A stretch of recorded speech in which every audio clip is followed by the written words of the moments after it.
A series of messages allegedly exchanged between Charlie Kirk's suspected killer, Tyler Robinson, and his roommate seem to be detailing out the motive as to why the suspect, Tyler Robinson, possibly may have wanted to take out Charlie Kirk.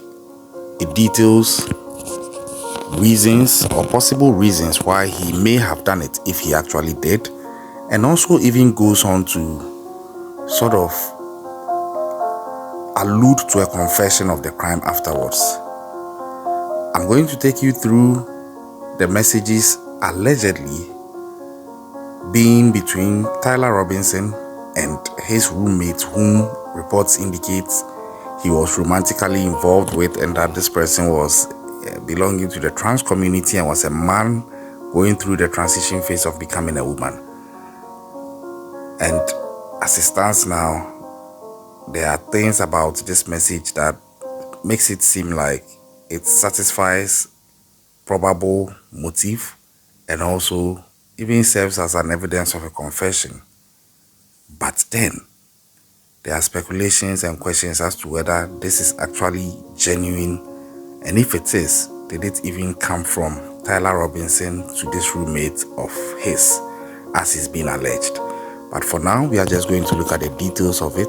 This is not to pass judgment that it's actually from Tyler Robinson, but it's just to bring it to the fore and report it just as it's out there. Okay, so the communication first of all began when the person alleged to be Tyler Robinson allegedly texted this roommate, instructed them to, quote, "Drop what you are doing, look under my keyboard." Now, it's also been reported that at this point, the roommate looked under the keyboard and found a note that read, "I had the opportunity to take out Charlie Kirk and I'm going to do it." Now, in the subsequent text exchange, you will now see what transpired, and I'm going to read it step by step. You can see it on your screen as well. So from this point of this note allegedly being found under the keyboard by this roommate, the communication then continued with the roommate asking the alleged Tyler Robinson in this chat. So I'll just keep saying Tyler Robinson just so I don't keep repeating alleged, but anytime I say it, reference, I'm saying as alleged. Okay, so now after this note is allegedly found under the keyboard, the roommate asks, and you can see on your screen, "What, you are joking, right?" To which Tyler, as alleged, responds, "I am still okay, my love, but I'm stuck in Orem for a little while longer. Shouldn't be long until I come home, but I got to grab my rifle first. To be honest, I had hoped to keep this secret till I died of old age. I am sorry to involve you." Then the roommate would indicate that you weren't the one who did it, right? Then allegedly, the Tyler person here, Robinson, says, I'm sorry. And this is where some people are saying that, and indeed it looks like, that if it turns out this is actually Tyler Robinson in this chat, then this is him possibly admitting to having committed the crime. And it goes on. The roommate says, "I thought they caught the person," to which Tyler then responds, "No, they grabbed some crazy old dude." And you see that this ties in to the development of everything. After Charlie Kirk was shot, they grabbed an old dude actually, and initial reports were indicating he's the suspect. So it ties in back to what happened. So Tyler indicates that no, they grabbed some crazy old dude, then interrogated someone in similar clothing. I had planned to grab my rifle from the drop point shortly after, but most of that side of town got locked down. It's quiet, almost enough to get out, but there's one vehicle lingering. And the chat continues. The roommate asks, "Why?" To which Tyler responds, "Why did I do it?" And the roommate says, "Yeah." Then Tyler goes on to say, "I had enough of his hatred. Some hate can't be negotiated out. If able to grab my rifle unseen, I will have left no evidence. Going to attempt to retrieve it again. Hopefully, they have moved on. I haven't seen anything about them finding it. So it means that if this is actually Tyler, it means he was actually monitoring the news to see what is developing. And how come sometimes authorities may deliberately decide to keep things out of the news during an ongoing investigation because they know the suspects and criminals are also listening. Then Robinson allegedly goes on to say a bit over a week. No, sorry, the roommate asks, how long have you been planning this? And he says a bit over a week, I believe. I can get close to it, but there is a squad car parked right by it. I think they already swept that spot, but I don't want to chance it. Then the roommate says, I'm wishing I had circled. No, sorry. Robinson goes on to say, I'm wishing I had circled back and grabbed it as soon as I got my vehicle. It goes on. Now Robinson is asked by the roommate why, and Robinson said he did it. Yeah, so he goes on to talk about the fact that he's worried about what his old man would do if he doesn't bring back the rifle because it's his grandfather's rifle. And he said that it had a serial number, but that serial number wouldn't trace back to him, and that he was worried about prints. He had to leave in the bush where he changed outfits, and that he didn't have the ability or time to bring it with him.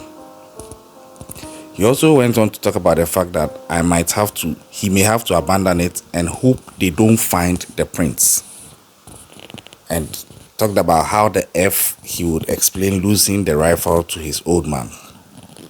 And he said that the only thing he left was the rifle wrapped in a towel. Then he references the engraving of the bullets, and he said the effing messages are almost a big meme. If I see notices bulge on Fox News, I might have a stroke. Alright, I'm gonna have to leave it. That really sucks. So it's interesting. And he goes on to even say something that makes it seem like he still felt it was a joke, because he goes on to talk about the fact that judging, and I'm quoting, judging from today, I'd say Grandpa's gun does just fine. I don't know.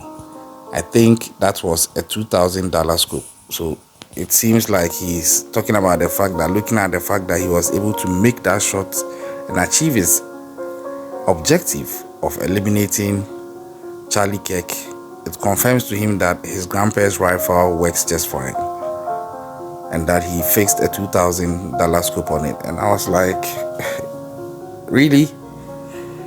Well, then he now goes on to tell the roommate to delete the message, and that his dad is asking for photos of the rifle, and that know who has what, and that the feds have released a photo of the rifle and it's very unique. So his dad is calling him and he is not answering.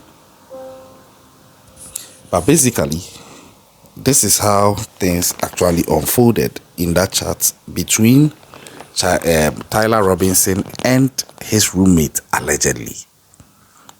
Because I keep saying allegedly because there are also some people online talking about the fact that Tyler Robinson is actually a Gen Z. And this is not the nuances of the conversations and words that Gen Zs are known to use in their chats. I am not a Gen Z studies expert. I don't presume to know more about the demographics termed as Gen Zs, but I still think that I've met a few of them. They have their own way of communicating, if it's unofficial and personal, and they have a way they go about it if it's romantic. But I tell you, some don't communicate like this, but some also do, depending on who they are dealing with. So it could be that, or it may not be that. But like I said, I keep following, and I'll bring you updates as and when they are due. Tyler Robinson has actually made his first court appearance. You can check my playlist, the video is there. You see the full video of how everything went. Prosecutors made it clear that they intend to pursue the death penalty. He's been hit with 7 charges and none of those charges are light. They are going for everything and looks like there are dark days ahead for Tyler Robinson. As promised, I'm following and I'll bring you updates as and when they are due. I'll catch you on the next one.